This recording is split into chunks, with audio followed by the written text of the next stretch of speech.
How mad do you think President Trump is going to be when he finds out that Elon Musk said, "I'm sorry, but I just can't stand it anymore. This massive, outrageous, pork-filled congressional spending bill is a disgusting abomination. Shame on those who voted for it. You know you did wrong. You know it." The president already knows where Elon Musk stood on this bill. It doesn't change the president's opinion. This is one big, beautiful bill, and he's sticking to it. Is the United States putting pressure on China to release its hold on rare earths that are hurting car companies and technology companies now that require that for their products? And is that pressure working? Well, I can assure you that the administration is actively monitoring China's compliance with the Geneva Trade Agreement.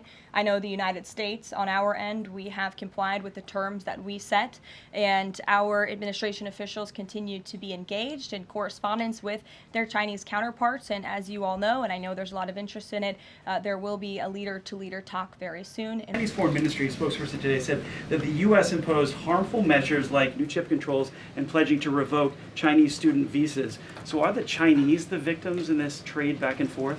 Look, I don't think anyone is the victim. These are two strong countries, and as I said, the president has a good relationship with China's president and leader, and that discussion will take place later this week. The other day that the Homeland Security Secretary said, and I'm quoting her now, that an illegal alien threatened to assassinate President Trump and highlighted his arrest. A man has now admitted to framing him, saying that he wrote the letter that the DHS Secretary Christina posted online. Last I checked before I came into the room, that post was still up from DHS. Does the White House expect them to issue a clarification or a correction on that We front? can ask the Department of Homeland Security and get back to you. Jeff. Caroline, is the United States putting pressure on China to release its hold on rare earths that are hurting car companies and technology companies now that require that for their products? And is that pressure working? Well, I can assure you that the administration is actively monitoring China's compliance with the Geneva Trade Agreement. I know the United States, on our end, we have complied with the terms that we set, and our administration officials continue to be engaged in correspondence with their Chinese counterparts. And as you all know, and I know there's a lot of interest in it, there will be a leader-to-leader talk very soon. And when that happens, as always, we will let you know. Also, Asia, just does the White House have a reaction to the results of the election in South Korea? Yes, we do. In fact, let me find it here for you. Should be somewhere in here. Thank you. We do not, but I will get you one, Jeff. Go ahead. Thanks, Caroline. Two questions on trade. Is this letter that was sent to trading partners a sign that the president isn't satisfied with the pace of these negotiations? Is he trying to light a fire under these talks now? Well, look, the president has been very direct to our trading partners in his conversations with them, with foreign leaders directly, that they need to cut deals with the United States of America. The tariff agenda of this president, he believes very strongly in it. And as you've all seen, he's unafraid to use tariffs to protect our industries and protect our workers. But he wants to see these tailor-made deals be signed. And I will tell you, of course, I never want to be the one negotiating with the press about these internal discussions and deliberations. But our team, who is deeply involved in this, sees these deals moving in the right direction. In fact, Ambassador Greer is in Paris right now meeting with many of our trading partners. So we should still expect this flurry of deals in the next 36 days, and the plan is still for those full tariffs to go back into effect on July 9th. The plan is for the announcement of these deals to be made very, very soon, yes. Sure. Thank you, Caroline. You're welcome. So Governor Whitmer confirmed that she spoke with President Trump about the possibility of pardoning the plotters against her, the kidnapping case. She didn't give us an idea of what the president's reaction was to that. Do you have any information about what he said? Well, I won't reveal the president's private discussion unless he gives me liberty to, but I will reiterate what he said publicly when he was asked by one of the journalists in this room in the Oval Office a couple of weeks ago about the pardons. He said it's something he would look at, nothing more, nothing less. Haley, go ahead. Thanks, Caroline. And then to Kelly next to you. Thank you. When it comes to the leader-to-leader call with Xi Jinping this week, what is the president's expectation of this call? Is he looking for concrete outcomes out of this, or is he looking to kind of warm relations as these trade talks are ongoing? Well, President Trump and President Xi have shared a respectful relationship throughout the years. And again, I won't get ahead of the president on that call, but as always, after, you'll hear directly from the president or from myself or someone else here at the White House. Kelly. Caroline, thank you. I want to get back to the anti-Semitic behavior that's been going on college campuses, as well as recently in Boulder, Colorado. The president, as you know, has the White House Faith Office, the Religious Liberty Commission, as well as the Anti-Task Force on anti-Christian bias, which includes anti-Semitism. From a whole of government perspective, and the president has already mentioned how he hates these kinds of acts that have been going on, can these entities and these agencies work together with the president to put out a proactive campaign to help people stop the hate? I think the president himself has been leading on this, Kelly, and has been incredibly clear in his rhetoric that he is not going to tolerate such hate or behavior in the United States of America. And you will see that rhetoric being followed up by action from the Department of Justice, who is seeking to prosecute these cases to the fullest extent of the law. And I know the Attorney General and the FBI Director were very quick to call this what it was, targeted terrorism. And there was some, I think, criticism from the media and well, at least pundits I saw on television saying, are they too quick to jump here? No, they see the facts and they reveal those to the American people, and they're transparent. And I think, frankly, that's a breath of fresh air from what we experienced in the previous administration. Are there programs that they can put in place to campaign against this kind of violence, to actually take the whole approach and say, we want to get ahead of you. If you're thinking it, don't do it. And if you're going to do it, sit down and talk to someone within the Faith Office, within the Religious Liberty Commission, as well as the task force. Yeah, surely. It's a good idea, and I'll pass it along to them. Peter. Thank you, Caroline. When you look at these last-minute Biden pardons, the big ones, Biden siblings, Fauci, January 6th committee. That's right. Most of the big ones have the same very neat signature. We would expect that probably to be the auto pen. There is one that looks different. It looks authentic. In fact, if you look at the last name, it almost looks like the president was having a hard time spelling his last name there. Is this White House of the opinion that the only pardon that would count is one that the president signed himself? It's very For Hunter interesting. Biden. Very interesting props. If you want to bring them to my office later so I can take a closer look, I would like to do that.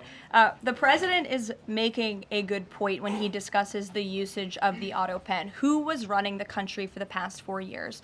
Perhaps those documents were signed with the auto pen, something that this, I believe the Department of Justice is looking into. As you saw, Ed Martin made an announcement at the Department of Justice this morning to launch an investigation because the American people deserve answers. Is there any concern that this president, who won the election on a promise to fix the economy and close the border, that focusing and scrutinizing these Biden pardons is looking into the past instead of looking forward? I think in comparison to the amount of time this president has spent on securing the border, on fixing our economy, I just read out for you an entire list of economic accomplishments. Look at the border numbers, look at the time and effort he's divulged into solving the global conflicts abroad. It pales in comparison, but it still, nevertheless, is a very important issue. And it was a huge issue that sent the president back to this White House. The Americans saw with their own eyes a mentally incompetent president, and they want answers for that. And the president believes they should have And them. something that just Go crossed ahead. Caroline, how mad do you think President Trump is going to be when he finds out that Elon Musk said, I'm sorry, but I just can't stand it anymore. This massive, outrageous, pork-filled congressional spending bill is a disgusting abomination. Shame on those who voted for it. You know you did wrong. You know it. Look, the president already knows where Elon Musk stood on this bill. It doesn't change the president's opinion. This is one big, beautiful bill, and he's sticking to it. Tamara. Thank you. The National Security Council was reorganized, or some staffing changes were made the Friday before Memorial Day. I'm hoping you can explain sort of the new structure, what the structure is of the National Security Council, what the goal is in terms of staffing levels. You know, what is the new National Security Council mode? Well, as with everything in this White House, it is a top-down approach. The president is here. He is president. He's not an auto pen like the previous president was. He's very much involved in literally every policy discussion and decision that takes place. And we felt it was best to reorganize the National Security Council to respond to that top-down approach that we have here in this White House, and to streamline the efficiency and the effectiveness of the National Security Council. And I would add that Secretary of State Rubio and now National Security Advisor Rubio is doing a tremendous tremendous job at leading the National Security Council. He knows the president. He understands where the president is on these issues. He's great to work with here at the White House. I can tell you that. I appreciate seeing him a lot more in the building. And he and the president and the entire National Security Council, who's made up of great patriots who love this country, are doing a tremendous job on the many conflicts around the world that this administration inherited. Is there a goal staffing level? I'm sorry? Is there a goal for the staffing level, like the number of people who would be in this National Security Look, we Council? just want the National Security Council to be as efficient as possible, and if staffing needs are necessary, I'm sure Secretary Rubio would not mind hiring people if necessary, but again, we've been working with them day in and day out, and they're chugging along and doing great work. Sure. Thank you, Caroline. Two questions, if I can. President Trump got involved himself in presidential election in Poland by supporting a conservative candidate who ultimately won. Yeah. What great does it win. mean for the future U.S.-Polish relations? What's likely to change? Well, I believe the president is obviously pleased to see the result of the Polish elections. He met with Karol Nawrocki, if I'm pronouncing that correctly. Yes, Nawrocki. Okay, thank you. I appreciate your insight on that. He met with him at the White House, and he told him, you're going to win because you support common sense. And he supported strong borders in Poland. He supported an end to the woke, radical DEI stuff that we've seen not just here in the United States, but really take over Europe and, frankly, the whole world. He was very outspoken about that. And I was reading the reports about how the Polish people felt about this man, and they felt like he was putting the needs of Poland first. And that's a very refreshing feeling, one that we know very well here in the United States of America. So, as you know, the United States and Poland have always had a very deep and strong relationship, friendship. They're a great ally, and I know the president continues to look forward to working with them. We have one more on Ukrainian drone attack on Russia. Was President Trump informed in advance by Ukraine that the attack is coming? He was not. Carrie. Caroline, so just want to go back to the issue on the anti-Christian bias as well as issues on anti-Semitic issues. Senator Grassley just put out a report saying that the FBI files have shown that the Catholic group targeting was way more prevalent within the FBI during the Biden era than was previously shown, as far as former FBI Director Christopher Wray was putting out there during congressional testimony. Can you discuss here what President Trump would like to see in terms of consequences within the FBI as far as those who were involved? Also, the second question, if the DOJ finds that the auto pen was used by President Biden, should those actions that were used with the auto pen, should they be null and void?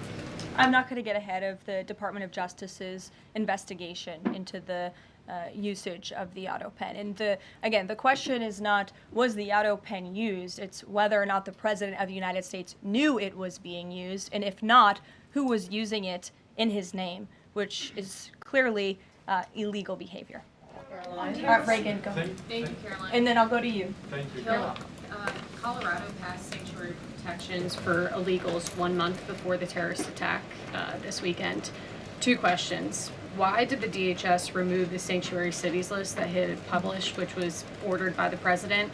And then what is the administration going to do to further crack down on sanctuary jurisdictions to prevent attacks like what happened in Colorado? Sure. The Department of Homeland Security will be issuing a new list of sanctuary cities, an accurate list of sanctuary cities. As for what we're doing to crack down, the president has signed various executive orders and has directed the Attorney General to prosecute state and local officials who are not complying with federal immigration authorities and, most importantly, federal immigration law. Thanks, Caroline. Thank you, Caroline. Caroline. Thank you very much. Go ahead. So, does the president take calls from foreign leaders on the tariffs on steel and aluminum? Does he still intend to double them tomorrow morning? The president will be signing that executive order today, and steel and aluminum tariffs will be going to 50%, yes. No way it's going to change, or it's going to be suspended? He made that announcement in Pennsylvania, and he plans to deliver on that promise to Pennsylvanians. And why is he hiking that?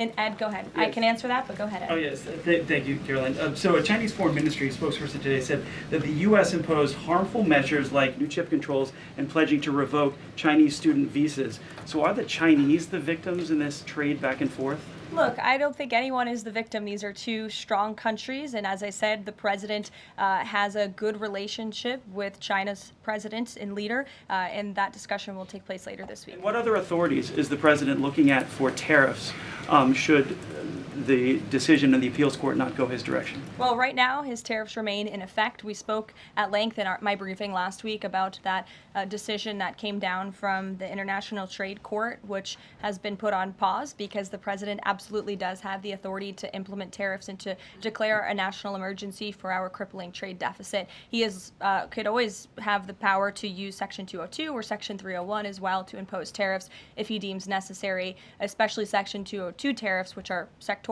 as you know, to protect our critical supply chains here at home. Thanks, Caroline. You're welcome. You've got U.S. business leaders begging for certainty. So why did the president suddenly decide to hike tariffs on steel and aluminum again?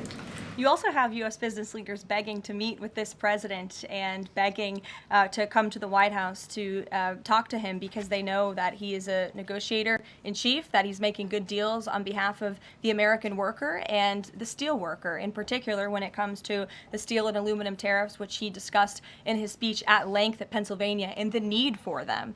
And I would just add, I was at that speech on Friday with the president, and there were 2,000 steel workers and their families in the room, many of them wearing their hard hats. I spoke to one backstage who said this is the greatest thing that has happened for that community in Pittsburgh, Pennsylvania in 60 years, because this is a president who doesn't just talk the talk, he walks the walk too, and he's delivering on his promises to bolster our steel and aluminum industries in this country and to protect those jobs. If not for this president, that steel plant in Pittsburgh, Pennsylvania would have closed. Those jobs would have been lost, and the president saved that company, he saved those jobs, and he's saving that community, and that's the intention of the steel tariffs, which he will sign later this afternoon. Thank you very much, everyone. We'll see you later.